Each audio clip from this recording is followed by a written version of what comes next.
The Pan and Scan Podcast. So I thought I'd say like what Pan and Scan was originally intended to be, real quick. Mm-hmm. Several years ago, I had this friend. We'll call him John. That's not his real name, but we'll call him that. His last name is Smith. Yes, exactly.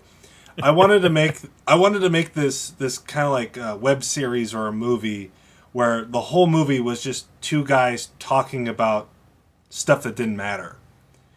And I pitched it to my friend, and he said, "Oh, that sounds exactly like Clerks." And at the time, I had never seen Clerks. So I was like, well, what's this movie? And I watched Clerks, and it was so shockingly similar to what I wanted to do, like right down to the black and white.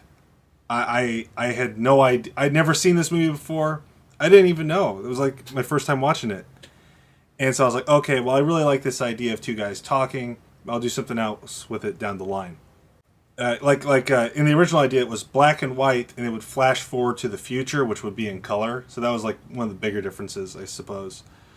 Because they were going to be working at Pan and Scan Video, and then flash forward to the future, and they're working at like Blockbuster.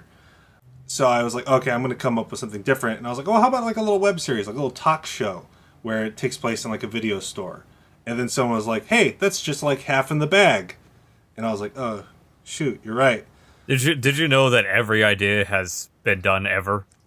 Yeah. And it's only about whether or not you can tell it in a creative mindset that people don't call you a ripoff. Right, yeah, because like, what's it called? Cinemassacre? Because like the irony of that is Clerks was a ripoff of Slackers. Yeah, and now AVGN is doing his rental store review thing, and obviously my original idea is very different than what he's doing, and maybe we'll do that down the line if this podcast is at least somewhat liked.